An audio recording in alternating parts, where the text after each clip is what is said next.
Hai, masih denganku Siska Novi di YouTube Cerita Siska Official.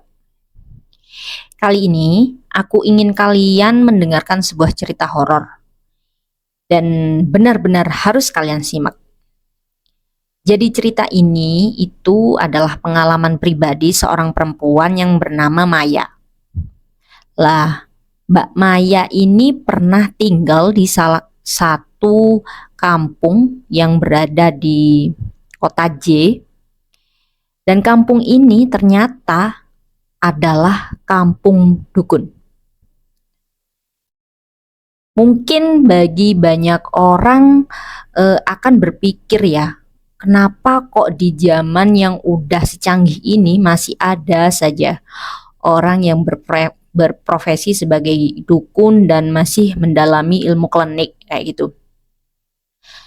Tetapi ternyata hal itu ada. Dan yang dialami oleh Mbak Maya ini sungguh sangat menakutkan sekali karena memang dia pernah tinggal kontrak di desa di kampung tersebut, dan letak kampung ini itu ada di tengah-tengah kota. Bayangin aja, ada sebuah kampung yang dihuni oleh penduduknya itu semua itu mendalami ilmu klinik. Dan orang-orang sekitar kampung tersebut menyebut kampung ini sebagai kampung dukun.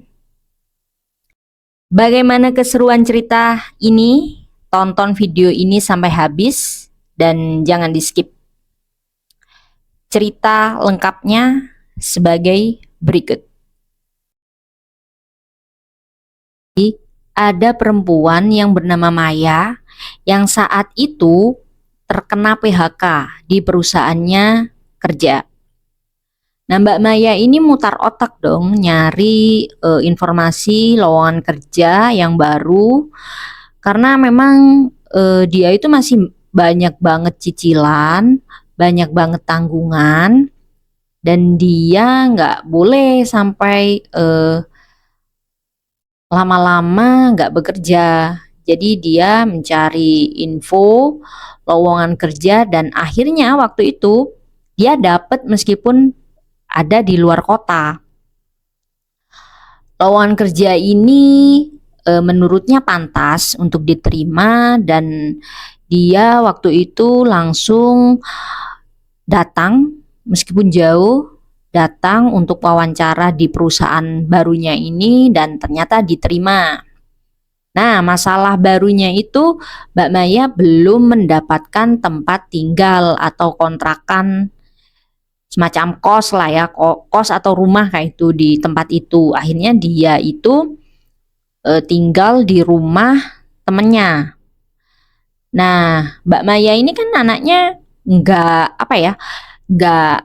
nyaman gitu kan, ya kayak nggak enakan gitu, nggak enakan. Akhirnya bagaimanapun caranya dia harus cepet-cepet dapat tempat tinggal kontrakan atau kos baru karena nggak enak sama keluarga temennya ini.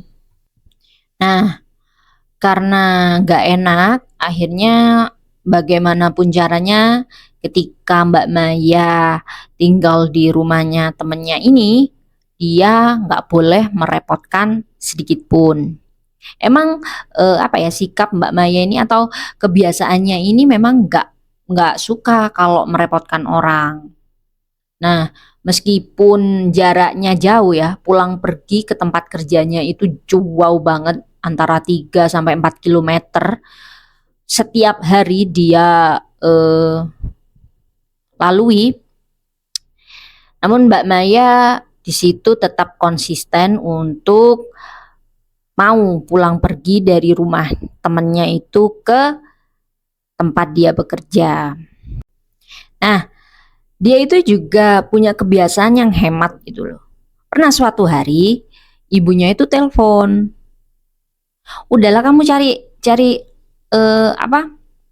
tempat tinggal yang nyaman, terus di dekat-dekat tempat dia bekerja gitu. Tapi Mbak Maya ini menolak tawaran ibunya yang menyuruhnya untuk mencari tempat tinggal di dekat sana, karena di dekat tempat kerjanya itu kos-kosan atau hunian ya, atau rumah yang memang dikontrakan itu budgetnya itu mahal banget. Sekali kontrak 1 tahun itu bisa 10 sampai 15 juta. Mbak Maya saat itu kan pengen ya kayak jangan mahal-mahal Bu, karena memang di sini itu aku baru sayang dong kalau uang 10 juta 15 juta dibuang untuk kontrakan seperti itu. Kalau aku bisa mendapat kontrakan yang lebih murah jauh di bawah apa ya, pasaran segitu kan lebih nyaman, tapi kan harus sabar gitu kan. Nah, sang ibu ini pengennya itu Mbak Maya meskipun jauh dari tempat tinggal, jauh dari ibunya itu, di sana itu bisa dapet tempat yang layak dan baik. Namun permintaan sang ibu yang pengennya itu Mbak Maya tinggal di hunian yang bagus gitu itu ditolak sama Mbak Maya. Ya nggak apa-apa sih, karena memang seorang cewek ya, kalau udah hitung-hitungan soal duit juga udah teliti banget. Dan kondisi Mbak Maya saat itu memang harus meminimalisir pengeluaran dan juga kalau bisa lebih banyak pemasukan daripada pengeluaran saat itu. Ya akhirnya cara yang ditempuh oleh Mbak Maya harus sabar ya. Dia juga berusaha untuk mencari informasi tentang kontrakan meskipun ada di sebuah kampung ya, atau di tengah-tengah kampung kayak gitu tuh ada rumah yang dikontrakan dengan budget yang sesuai dengan kantongnya. Mungkin Mbak Maya bisa menerima. Jadi nggak pilih-pilih gitu. Kalau ngekos dia itu memang punya pengalaman yang nggak suka banget tempat sempit gitu. Ya nggak tahu sih, karena memang Mbak Maya saat itu memang kepingin banget ngontrak di sebuah rumah. Nah, dengan sabar pelan-pelan cari info, dia mendapatkan sebuah kontrakan saat itu. Nah, dengan sabarnya Mbak Maya, akhirnya dia mendapatkan sebuah kontrakan yang mana dia itu susah banget mendapatkan kontrakan ini. Dia itu suka sama rumahnya gitu loh, di sebuah kampung di tengah kota dan nggak jauh dari tempat dia bekerja. Nah, yang punya kontrakan ini itu namanya Agus. Dia itu satu perusahaan sama Mbak Maya, cuma beda beda tempat aja. Dia itu di gudang. Nah, Mbak Maya ini awalnya itu dikasih tahu ya sama rekan kerjanya untuk tanya aja ke Agus, karena kemarin itu dia menginformasikan bahwa ada rumah yang memang dikontrakan oleh ibunya. Cuma karyawan lain waktu itu bilang kalau di antara mereka itu, di antara teman-teman kerja di tempat itu belum pernah datang ke rumah Agus sekalipun, karena memang selama ini ketika mereka kepengen datang bermain atau sekedar inginlah berkunjung ke rumah Agus, si Agus ini selalu menolak. Dia menolak kalau tamunya itu perempuan. Jadi yang memang nggak bisa datang saat itu perempuan. Kalau yang laki-laki ada cuma 1-2 orang itu sudah pernah ke rumah Agus. Nah, Mbak Maya saat itu kebingungan lah. Terus gimana aku mau ngontrak kalau dia itu nggak suka sama perempuan? Nah, Mbak Maya ini sebenarnya di awal udah nggak mau ya, nggak mau karena memang sifat Agus ini cukup aneh baginya, nggak mau perempuan yang tinggal di rumah tersebut. Jadi ya udah dia mengurungkan niat untuk ngontrak di rumah si Agus ini. Tapi ketika mendengar bahwa harga dari rumah tersebut itu murah sekali, Mbak Maya ini segera mencari Agus dan meminta informasi di mana ruangan Agus bekerja. Nah, dia langsung ke gudang karena karyawan kan ngasih tahu kalau Agus ini kerjanya di bagian gudang. Mbak Maya waktu istirahat jam istirahat waktu itu langsung ke gudang dan dia mencari Agus untuk berdiskusi tentang rumah kontrakan tersebut. Mbak Maya ini udah sangat amat ingin sekali ya mendengar harga sewa yang sangat murah. Mbak Maya berpikir bagaimana caranya dia harus dapat rumah itu untuk dikontrak selama dia kerja di sana. Nah, akhirnya dia kan datang nemuin Agus waktu itu. Si Agus pertama kali tahu bahwa ada cewek yang nyariin dia itu terkejut. Ini siapa cewek? Nggak pernah ketemu di sini. Kok tiba-tiba nyari aku gitu kan? Si Mbak Maya sih udah antusias banget untuk ngobrol sama Agus tentang rumah ini. Tetapi sayangnya dia itu mendapat penolakan dari Agus karena memang rumah tersebut tidak dikontrakkan untuk cewek.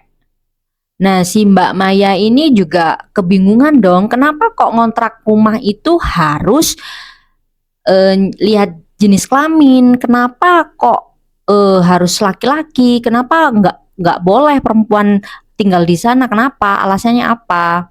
Si Agus ini nggak menceritakan atau memberitahu Mbak Maya tentang alasan dibalik rumah tersebut nggak boleh dihuni oleh perempuan. Sebel dong ya Mbak Maya saat itu karena Agus ini kayak apa ya, kayak menolak gitu loh, langsung menolak tanpa berpikir sekali lagi. Karena Mbak Maya memang kepengen banget sama rumah ini, akhirnya setiap hari itu dia mencari Agus. Dia berdiri di depan kantor Agus untuk meyakinkan Agus bahwa dirinya itu bisa menjaga sikap selama kontrak di rumah yang akan disewakan itu. Namun beberapa kali udah ditolak sama Agus dengan pelan. Cuma Mbak Maya memang udah bersikeras ya, kepengen rumah itu, aku harus dapat rumah itu. Akhirnya Agus ini kan sedikit risih karena Mbak Maya ini kayak penguntit gitu kan. Karena dia itu sangat kepengen banget dapat rumah ini, dapat sewa di rumah ini. Selain harganya murah juga tempatnya itu nggak jauh dari tempat dia bekerja. Si Agus ini risih. Akhirnya dia berpikir untuk memberi kesempatan kepada Mbak Maya tinggal di sana. Nah, akhirnya keesokan harinya si Agus ini membawa Mbak Maya untuk datang ke tempat rumahnya ini yang mau disewa. Mbak Maya setuju untuk datang dan jaraknya itu memang nggak jauh, ditempuh jalan kaki juga bisa gitu, kata si Agus. Mbak Maya seneng dong, akhirnya dia keturutan dapat rumah itu dan diperbolehkan sama Agus untuk tinggal di sana. Namun sebelum itu Agus itu udah ngasih nasihat, udah ngasih kayak petuah gitu. Kalau tinggal di sana harus ngikutin arahan dari aku. Nanti di sana harus bla bla bla gitu kan. Si Mbak Maya nggak mau mendengarkan. Ah, pokoknya aku udah dapet rumah ini aja udah bersyukur, yang lain urusan belakang. Mbak Maya mikirnya seperti itu. Akhirnya keesokan harinya, karena si Agus ini udah mikirnya Mbak Maya mau ya melaksanakan pantangan-pantangan yang udah dia berikan saat itu. Akhirnya kan keesokan harinya Mbak Maya dan Agus ini melihat ya, diajak sama Agus ini, Mbak Maya diajak melihat kondisi rumahnya dulu. Nah, Mbak Maya itu kaget karena memang ternyata akses mau ke rumah ini itu lewat jalan setapak. Jadi ada kayak semacam gapura desa tapi itu kecil dan jalannya itu setapak. Jadi kalau memang ada kendaraan masuk itu hanya sepeda motor yang bisa masuk sana. Ya udahlah, nggak apa-apa lah ya. Mbak Maya juga nggak mikir saat itu. Yang dipikirin hanya rumah itu murah dan jarak antara rumah kontrakan ke tempat kerjanya itu deket banget. Gak pakai banyak cincong, Mbak Maya ikut aja apa yang Agus lakukan saat itu. Nah, si Agus ini tiba-tiba langsung megang tangan Mbak Maya kan, digandeng kayak gitu, masuk. Ketika masuk gapura desanya itu yang kecil itu, mereka jalan setapak jalan gitu, nggak jauh-jauh banget sih antara gapura ke perkampungan warga di sana, nggak jauh-jauh banget. Tapi itu waktu jalan di jalanan setapak itu Mbak Maya kaget sama pemandangan yang lumayan aneh baginya, karena di situ itu ada kayak punden, bukan punden sih, apa ya, kayak tempat sesaji gitu kecil seperti rumah-rumahan kecil ada di sebelah kanan jalan setapak itu tadi. Di tempat sesaji itu masih banyak dupa yang baru saja ditancapkan di sana. Masih banyak bunga dan banyak banget bunga kenanga di situ. Karena Mbak Maya juga nggak mikirin ya, yang penting kan dia urusannya hanya ingin dapat sewa rumah itu. Artinya cuma dipandang aja, oh mungkin ini udah tradisi warga lokal untuk menjaga desa saat itu. Pikiran Mbak Maya hanya itu aja. Namun nggak tahu kenapa si Agus ini kayak erat banget memegang tangan Mbak Maya saat itu ya, di sepanjang jalan setapak itu, dari gapura desa yang kecil itu sampai tiba di perkampungan penduduk. Nah, di sana kan nggak jauh sih, jaraknya itu nggak jauh. Di sana setelah sampai di perkampungan penduduk, Agus ini langsung melepas tangan Maya. Maya kaget dong, kaget kenapa kok dia itu tiba-tiba berubah saat itu. Namun Mbak Maya ini nggak berpikiran netting gitu kan ya, nggak negatif thinking. Yang penting tujuannya udah tercapai gitu aja deh, yang lain-lain ya udahlah buang, gitu katanya. Lah, setelah sampai di kampung itu, Mbak Maya kan ngeliat ya, perkampungan penduduk saat itu sepi, terlihat sepi banget. Nah, si Agus itu nunjuk, tuh, itu rumah yang bakalan kamu sewa nanti. Tapi nanti kita ngobrol lagi ya di dalam.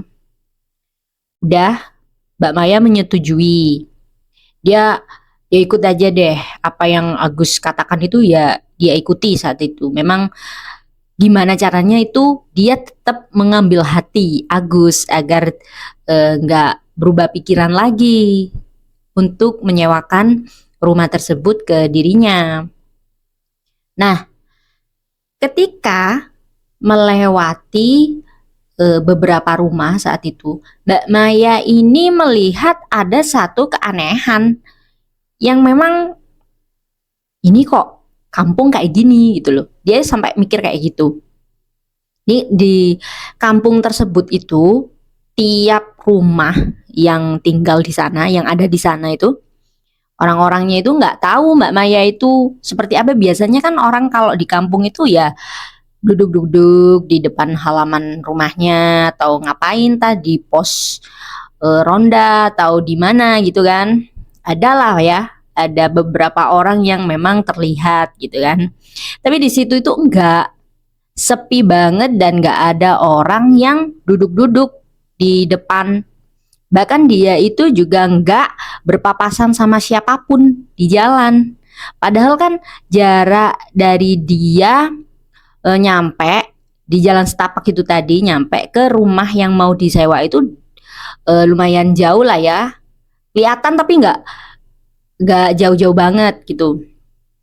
Nah, Mbak Maya ini ngeliatin di sana rumah orang-orang ini pasti ada tanaman. Tanaman ini memang apa sama semua gitu loh. Jadi tiap-tiap rumah di sana itu memang di halaman rumahnya itu ada tanaman bunga kenanga. Ya nggak tahu kenapa ya, mungkin memang mereka semua yang tinggal di sana suka bunga kenanga atau gimana, nggak kepikiran juga Mbak Maya untuk memikirkan hal yang sereceh itu. Yang dia pikirkan adalah dia cepat-cepat datang dan nyampe di rumah yang mau dia sewa. Nah si Agus ini udah ngeliatin Mbak Maya terus gitu kan, karena mungkin si Agus mikirnya ini perempuan mungkin udah ngerasa aneh nih sama si kampung. Ternyata enggak. Mbak Maya saat itu udah biasa-biasa aja. Si Agus juga ya udahlah. Dia juga enggak risih atau ketakutan kayak gitu. Akhirnya jalan dan sampailah di rumah yang akan disewa oleh Mbak Maya. Nah, setelah sampai di rumah itu, Agus ini langsung ngajak Mbak Maya untuk masuk ke dalam rumahnya. Ayo cepet masuk, jangan lama-lama di luar. Nah Mbak Maya ketika mau masuk ke rumah itu udah ngelihat ada salah seorang laki-laki ya. Dia itu udah parubaya gitu. Ngeliatin Mbak Maya masuk ke dalam rumah dengan tatapan yang ngeri, tajam banget gitu, kayak orang yang nggak suka gitu loh sama orang baru. Tapi kan waktu itu Mbak Maya udah diseret Agus untuk masuk dan melihat rumah yang akan disewa saat itu. Kayaknya Mbak Maya nggak ngerti bapak ini tadi kemana, itu nggak ngerti karena memang Agus langsung nutup pintu. Di dalam Agus ngasih tahu, ini rumah yang mau kamu sewa. Nah, pantangan-pantangan yang akan aku katakan ke kamu itu harus kamu taati. Gak boleh pulang ketika malam udah tiba. Jadi lingsir itu Mbak Maya itu diharuskan udah sampai di rumah. Karena memang pulang kerja dari Mbak Maya itu kan jam 3 gitu kan, jam 3 sore gitu udah pulang dari kantor. Sebisa mungkin kata Agus, kalau udah pulang langsung pulang, jangan sampai dia tiba di rumah itu malam hari. Ayah setuju dengan pantangan itu. Dan ada beberapa pantangan-pantangan lain yang emang dikatakan oleh Agus. Dan Mbak Maya menyetujui semua yang dikatakan Agus. Kemudian Agus memberikan kunci rumah tersebut dan mengizinkan Mbak Maya untuk tinggal di sana selama yang dia mau. Udah deh, akhirnya clear. Agus akhirnya mau mengantarkan Mbak Maya saat itu yang mau pulang. Nah, saat mau pulang, Mbak Maya ini bingung. Loh, Mas Agus, ini nanti aku pulang lewatnya itu di jalan setapak yang tadi, nggak ada jalan lain atau gimana? Maya kan bingung karena memang kalau ditelaah, misal nih dia ada lembur atau kayak gimana gitu, terus misal dia harus melanggar pantangan yang nggak boleh pulang malam, itu gimana gitu kan? Karena kan kerja pun juga nggak bisa diprediksi, kita nanti bisa pulang jam 3 atau nanti ada tugas lebih dari kantor gitu kan. Akhirnya si Agus bilang, kalau memang kamu sedang ada urusan atau memang harus pulang malam, jangan lupa kabari aku dulu, jadi nanti pulangnya itu bareng-bareng gitu, kata Agus. Nah, untuk sekarang kamu pulangnya harus lewat yang jalan tadi gitu katanya. Akhirnya Mbak Maya juga menurut aja, karena memang dia udah apa ya, kayak ya udah deh, aku ini orang baru di sini, jadi nggak boleh apa ya, kayak sakar PDW gitu kan di desa orang, kampung orang kayak gitu. Akhirnya dia menuruti kata Agus dan jalan pulang lewat jalan setapak tadi. Keesokan harinya Maya pindahan dari rumah temennya itu, yang barang-barangnya yang ada di rumah temennya itu langsung dipindah ke rumah yang baru dia tempati itu. Itu pun juga ditolong ya oleh Agus. Jadi dia memang kayak anak baik gitu kan. Kemudian Maya tinggal beberapa minggu sampai dia udah tinggal di rumah tersebut selama 1 bulan dan nggak terjadi apa-apa karena memang Maya selama itu mentaati pantangan-pantangan yang udah dikatakan oleh Agus. Nah, kemudian si Agus ini merasa nggak nyaman gitu loh, karena tidak mengatakan sesuatu yang memang terjadi di kampungnya.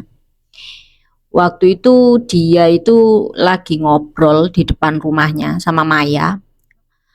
Si Agus ini mau mengatakan bahwa ada sesuatu, ada rahasia gitu di kampung tempat dia tinggal yang belum dikatakan oleh Agus ke Maya. Namun ketika ingin mengatakan itu, si Maya ini menolak secara halus. Dia itu kayak ngomong gitu loh ke Agus, udah, kalau memang di sini itu ada hal-hal yang berbau gaib atau memang ada rahasia-rahasia yang nggak perlu aku ketahui, ya udah nggak usah menjelaskan kepadaku. Yang penting apapun yang kamu katakan itu udah apa ya, udah aku taati selama ini. Jadi kamu nggak perlu khawatir dengan tingkahku atau sikapku ketika aku berada di sini sendirian dan selama aku tinggal di sini. Kamu jangan khawatir. Dia berusaha meyakinkan Agus agar percaya, karena memang Agus ini tipe orang yang sangat risih atau berpikir keras. Takutnya nanti dia udah membawa orang malah membuat gaduh di desanya. Akhirnya nanti takutnya ada sesuatu yang memang sudah Agus takutkan gitu terjadi kepada Maya. Namun selama ini memang Maya tidak pernah neko-neko. Dia melakukan semua apapun yang Agus katakan. Oke, sebulan kan berlalu. Maya kerasan tinggal di situ. Tidak ada kejadian aneh. Hanya ada salah satu keunikan yang Maya rasakan dari warga yang ada di kampung tersebut. Jadi memang Maya waktu itu bertanya ke Agus, Mas, ini kok orang-orang ini cuma apa ya muncul waktu pagi saja. Kenapa setelah siang sampai sore sampai malam mereka udah nggak kelihatan keluar rumah sama sekali gitu. Nah, si Agus ini juga menjawab, ya karena aku ingin bercerita tentang rahasia di kampung ini, tapi kamu menolak waktu itu. Ya akhirnya Maya kayak bingung gitu kan, udah menolak saat itu mendengarkan penjelasan tentang hal-hal yang berbau gaib. Akhirnya Maya memurungkan niat untuk mendengar jawaban dari Agus. Dia pamit pulang. Nah, hari berlalu, waktu berlalu, kemudian saat itu turun hujan yang sangat lebat sekali. Maya ketakutan karena memang secara tiba-tiba lampu di rumah itu langsung padam. Dia lupa kan nggak nyiapin lilin waktu itu. Kok untungnya ada senter apa ya elektrik gitu loh. Yang dia punya waktu itu hanya dipakai lah sama dia. Nah, kemudian tiba-tiba Maya itu mendengar suara orang yang kayak berjalan bareng-bareng gitu loh. Srek, srek, srek. Tapi suaranya itu banyak banget, bareng-bareng gitu di depan rumahnya. Karena hujan ya, Maya juga udah bingung. Ini hujan-hujan kenapa kok ada suara aneh di depan. Nah, penasaran, Maya langsung membuka tirai jendelanya sedikit banget untuk mengintip apa yang sebenarnya terjadi di depan. Maya kaget karena ada seseorang yang memakai jubah hitam sedang berjalan persis di depan rumahnya. Orang ini yang memakai jubah hitam ini menabur bunga di sepanjang jalan. Maya kaget dan dia itu kayak, loh, orang ini nih ngapain gitu kan? Orang ini ngapain? Kok malah nabur bunga di depan rumahku? Tapi ketika Maya melihat secara jelas, ternyata dia itu nggak sendiri. Si orang berjubah hitam itu ternyata banyak, sekitar 5-6 orang lah yang melakukan hal seperti itu. Karena memang dirasa cukup janggal, akhirnya Maya mengintip apa yang aktivitas mereka, apa yang mereka lakukan saat itu. Di balik tirai kan, Maya itu melihatnya. Terus ketika dilihat, Maya sangat kebingungan karena memang mereka itu hanya berjalan mondar-mandir dengan membawa sebuah kendi yang berisi bunga dan ditabur di setiap jalan yang mereka lalui. Maya yang kaget langsung berlari masuk ke dalam kamarnya. Dia kemudian menutup pintu dan mengunci. Maya berpikir kalau mungkin salah satu hal yang ingin diceritakan Agus saat itu adalah kebiasaan warga kampung di sini yang cukup aneh. Maya saat itu hanya bisa menenangkan pikiran karena sudah melihat salah satu keanehan yang dilakukan warga saat itu. Dia kemudian tidur dan melantunkan banyak sekali doa agar hatinya bisa tenang. Akhirnya dia tertidur. Tetapi ketika tidur, tiba-tiba tubuhnya itu seperti berat sekali. Gak ngerti kenapa. Baru dia rasakan ketika tidur badannya sangat berat sekali seperti dijatuhi benda berat gitu.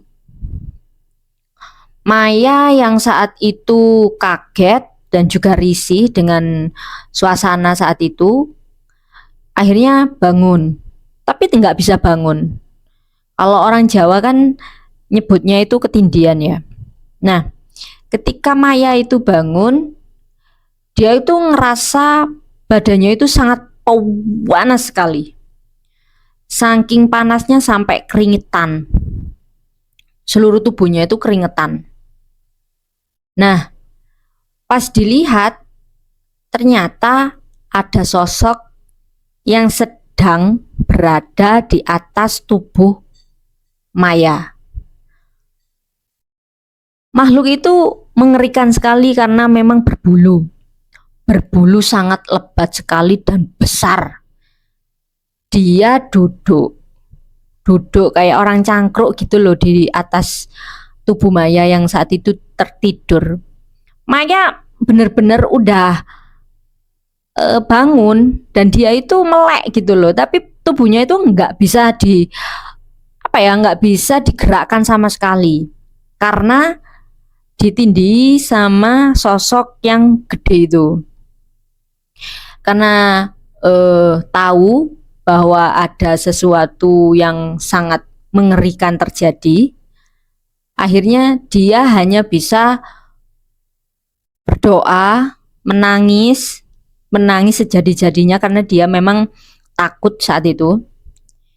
Berdoa, kemudian tiba-tiba sosok itu menghilang dengan sendirinya. Ketika sosok itu menghilang, barulah tubuh Maya bisa digerakkan dan dia kemudian duduk sambil istighfar. Maya heran, kenapa kok dia itu diganggu sama makhluk-makhluk seperti itu? Padahal selama ini dia nggak merasakan apapun sejak tinggal di sana. Maya yang bingung saat itu hanya bisa menenangkan pikiran lagi. Dia buat lihat scroll HP, lihat video-video lucu agar pikirannya itu tidak mengarah kepada ketakutan yang luar biasa karena memang dia itu tipe-tipe orang pemikir gitu loh. Ya, akhirnya sudah tenang, dia bisa tidur lagi. Keesokan harinya dia segera menemui Agus untuk menceritakan hal yang malam itu sudah dia rasakan. Akhirnya ketemulah sama Agus waktu itu. Dan Maya menceritakan apa yang dia rasakan.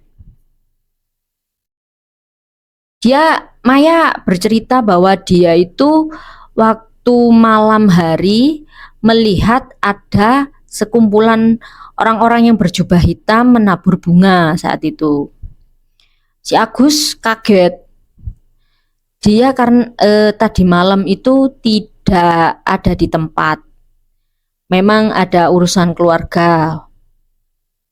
Akhirnya Maya bercerita kepada Agus dan Agus hanya bisa menghela nafas yang panjang.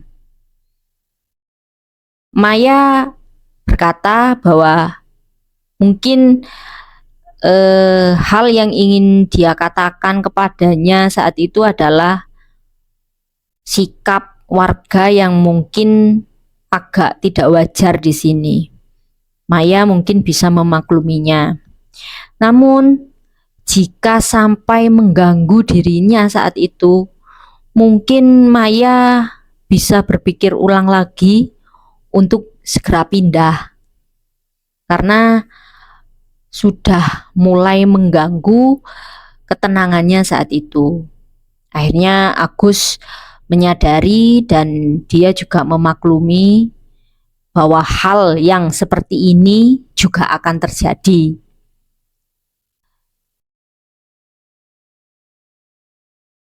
Di tengah-tengah perbincangan mereka, tiba-tiba terdengar suara truk yang terparkir sangat keras sekali. Agus dan Maya saat itu kaget. Mereka berdua menoleh ke jalan. Dari truk itu mereka berdua melihat banyak sekali orang yang turun dengan wajah yang beringas dan membawa parang. Agus dan Maya saat itu kaget, loh ini ada apa kok orang-orang ini membawa senjata tajam. Dan itu nggak cuma satu dua orang, semua orang yang turun dari truk itu membawa sebuah parang.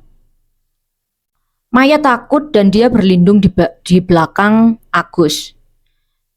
Salah satu orang yang turun dari truk itu yang membawa parang itu mendekati Agus dan bertanya kepada si Agus. "Hei mas, kamu kenal Subur? Di mana rumahnya?" Agus saat itu langsung menjawab, Subur yang dimaksud mereka di sini adalah seorang ustadz atau muazin ya, yang selalu mengurus musolah kecil di belakang rumahnya. Agus kemudian langsung menunjuk rumah si Subur yang berada di ujung kampung. Mereka semua langsung meninggalkan Agus dan Maya saat itu. Maya udah ketakutan karena memang gak ngerti kenapa kok tiba-tiba banyak orang yang membawa parang dan ingin menghabisi orang seperti itu. Wajahnya beringas dan sangat marah sekali. Di tengah-tengah mereka berjalan, Maya dan Agus ini mendengar suara mereka yang mengatakan kalau aku ingin kalian tanggung jawab, keluarganya harus tanggung jawab dengan kematian adik kita. Seperti itu. Akhirnya Maya hanya bisa menunggu dan menyaksikan apa yang sebenarnya terjadi. Si Agus kemudian bertanya kepada sang ibu, "Bu, itu kenapa kok orang-orang pada nyari Pak Subur gitu kan?" Nah si ibu itu menceritakan bahwa Subur ini kan orang terkenal di sini gitu. Dia itu terkenal sebagai dukun yang paling sakti. Maya harus tahu bahwa di kampung ini itu setiap rumah yang ada tanaman kenanga berarti mereka memiliki ilmu hitam. Kalian harus tahu bahwa di sini itu bukan kampung yang aman. Agus menyadari bahwa ucapan sang ibu itu hanya peringatan kepada Maya agar dia segera berpikir kembali untuk tetap tinggal di sana. Setelah itu, Agus berbicara kepada sang ibu dan ingin mengetahui apa sebab dari kunjungan orang-orang yang membawa parang itu ke kampungnya dan mencari Pak Subur saat itu. Akhirnya, sang ibu bercerita bahwa beberapa minggu yang lalu telah terjadi sesuatu yang mengerikan. Orang-orang sudah tahu namun tidak berani untuk tegas kepada Pak Subur. Awal mula masalah adalah ketika Pak Anam yang saat itu tiba-tiba didatangi oleh Pak Subur. Pak Subur berniat untuk membeli bebek yang dipelihara oleh Pak Anam. Namun Pak Anam menolak karena bebek yang dia miliki sudah terlalu sedikit. Jadi dia sayang kalau bebek-bebeknya itu harus dijual. Namun ternyata Pak Subur tidak terima karena dia tidak diperbolehkan untuk membeli bebek ingon yang dimiliki oleh Pak Anam. Akhirnya saat itu Pak Subur pulang dengan keadaan yang marah dan keesokan harinya Pak Anam jatuh sakit tanpa sebab. Saat itu orang-orang tahu bahwa kondisi Pak Anam menderita penyakit yang amat sangat aneh karena tubuhnya semakin hari semakin menyusut. Orang-orang hanya bisa berdoa dan mengatakan bahwa Pak Anam agar bisa sabar dan tawakal. Namun, keluarga Pak Anam tidak terima dengan hal ini. Akhirnya, Pak Anam yang sudah jatuh sakit dan tubuhnya sudah kurus kering, dibawalah ke rumah saudaranya yang saat itu ada di Bintoro. Di sana, sehari sebelum Pak Anam meninggal, Pak Anam mengatakan bahwa dia sedang dihadang oleh salah satu seseorang yang dia kenal. Bahkan dia sampai berteriak memanggil nama orang itu. Aku ditahan oleh Subur, aku ditahan oleh Subur, aku tidak boleh pulang sama Subur. Kata Pak Anam seperti itu. Selang beberapa menit kemudian, Pak Anam meninggal dunia dengan kondisi tubuh yang sangat amat menakutkan sekali. Akhirnya, saudara Pak Anam yang saat itu mendengar bahwa Pak Anam memang sakit karena santet, langsung pergi dan mengatakan kepada saudara yang lain untuk mencari Subur saat itu. Namun, Subur selama beberapa minggu itu tidak ada di tempat. Mereka sudah berkali-kali datang ke kampung namun tidak ada Subur di tempat saat itu. Akhirnya mereka kong kali kong dengan beberapa warga yang di sana untuk mengatakan jika ada Subur di rumahnya. Akhirnya datang kesempatan bahwa ada salah satu keluarga dari Pak Anam melaporkan bahwa Subur sedang berada di rumahnya. Akhirnya tanpa pikir panjang, semua keluarga Anam yang dari Bintoro segera datang untuk menemui Subur saat itu sebelum dia kabur. Akhirnya Maya dan Agus menyaksikan sesuatu yang mengerikan saat itu. Di balik itu semua, ternyata ada salah satu rahasia yang belum Maya ketahui, di mana ternyata sudah terjadi banyak sekali tragedi di kampung tersebut. Maya kaget dan juga tidak menyangka bahwa dia tinggal di kampung yang sangat mengerikan sekali. Akhirnya orang tua Agus mengatakan bahwa Maya harus segera pindah demi keselamatannya. Mendengar nasihat tersebut, Maya kemudian berniat untuk mencari tempat baru lagi. Saat itu dia ditemani Agus mencari rumah baru untuk ditinggali. Butuh waktu yang lama untuk mendapatkan rumah dengan budget yang murah. Namun saat itu Agus sangat senang karena memang dia bisa menolong Maya dan melindungi Maya dari hal-hal buruk yang terjadi. Agus juga nampak lega karena Maya sudah berniat untuk meninggalkan kampung halamannya itu. Dan kemudian cerita berakhir dengan bahagia. Maya dan Agus menjadi suami istri saat ini. Begitulah cerita lengkap dari Kampung Dukun yang pernah didatangi oleh Maya saat itu, dan kampung ini masih ada sampai sekarang. Untuk penyebutan nama dan tempat yang sama, mohon maaf sebelumnya karena memang di sini narasumber namanya disamarkan. Terima kasih karena sudah menonton video ini sampai habis. Jangan lupa subscribe, komen, like, dan share. Saya tunggu komen kalian di bawah. Dan terima kasih sebelumnya.